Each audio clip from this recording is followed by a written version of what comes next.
গ্রামে থাকা এক যুবকের পুরানো খারাপ স্মৃতি আর একই কথা বারবার মাথার মধ্যে চলতে থাকার মতো মানসিক অশান্তি তাকে সব সময় বিরক্ত করত। যদি কেউ তাকে কিছু বলে দিত বা তার সাথে কোনো বাজে কিছু হয়ে যেত, তাহলেও সে ওই একই ঘটনা সারা দিন মনে করতে থাকতো। ওই কথাই তার মাথায় সারা দিন ঘুরতে থাকতো। তার সাথে ঘটা কোনো খারাপ ঘটনার জন্য নিজের ভাগ্য অথবা ভগবানকে দোষ দিত, না হলে নিজের মনে মনেই ওই ব্যক্তির থেকে বদলা নেওয়ার জন্য নানা রকমের ফন্দি বানাতে থাকতো।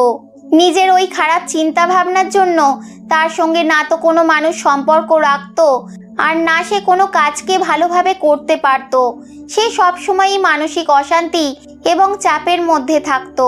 তার এমন অবস্থা দেখে তার একটি বন্ধু তাকে বলল যে এই পাশেই একটি বৌদ্ধ মঠে একজন বৌদ্ধ ভিক্ষু থাকেন, তুমি তার কাছে যাও, সে তোমার এই মানসিক সমস্যার কোনো না কোনো সমাধান অবশ্যই বলে দেবেন। ওই যুবক তখন বৌদ্ধ ভিক্ষুর কাছে যায় আর তার সমস্যা তাকে বলে যে কিভাবে সে একই ঘটনার সম্বন্ধে বারবার ভাবতে থাকে আর পুরনো খারাপ কথাগুলোকে ভুলতে পারে না।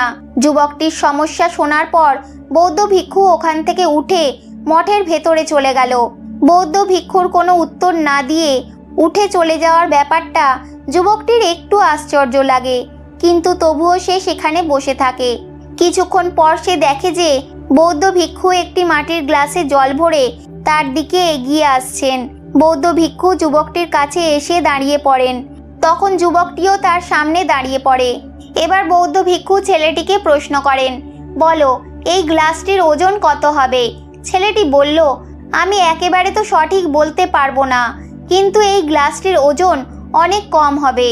এবার বৌদ্ধ ভিক্ষুটি গম্ভীর হয়ে বললেন, আমার প্রশ্ন এটা যে যদি আমি এই গ্লাসটিকে একটু বেশিক্ষণ সময় নিয়ে একইভাবে ধরে দাঁড়িয়ে থাকি তাহলে কি হবে? ছেলেটি উত্তর দিল, কিছুই হবে না। বৌদ্ধ ভিক্ষুটি আবারও জিজ্ঞাসা করলেন, যদি আমি এই গ্লাসটিকে একইভাবে 1 ঘন্টা সময় নিয়ে ধরে থাকি তাহলে কি হবে? ছেলেটি বলল, আপনার হাত ব্যথা করতে শুরু করবে। বৌদ্ধ ভিক্ষু আবারও জিজ্ঞাসা করলেন, যদি আমি এই গ্লাসটিকে সারা দিন ধরে থাকি তাহলে কি হবে?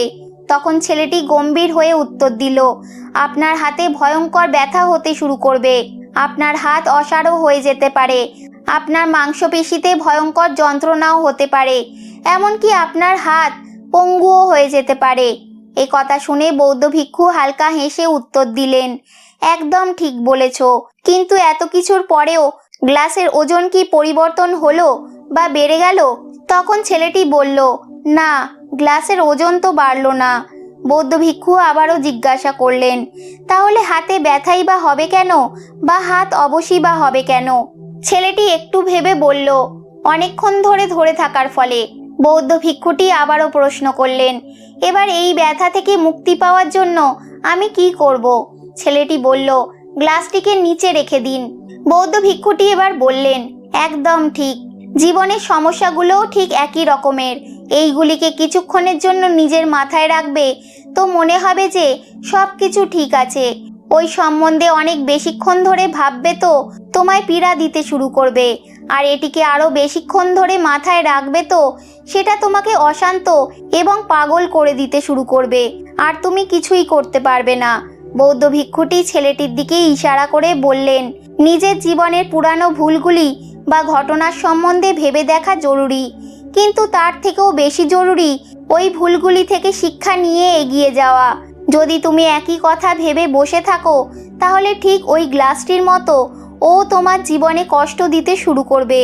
যদি তুমি আজ নিজের অতীতকে নিয়ে বসে থাকো তাহলে এই আজও তোমার হাত থেকে বেরিয়ে যাবে, আর তুমি ভবিষ্যতে এর জন্যও পশ্চাতাপ করবে।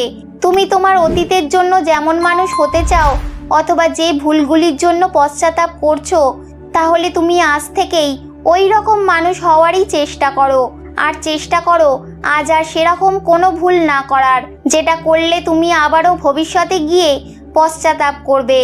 আর তাই চিন্তা করা বন্ধ করো আর আজকের কর্মের উপর লক্ষ্য স্থির করো, কেননা চিন্তা যে কোনো মানুষকে তার চিতার কাছে তাড়াতাড়ি পৌঁছাতে সাহায্য করে।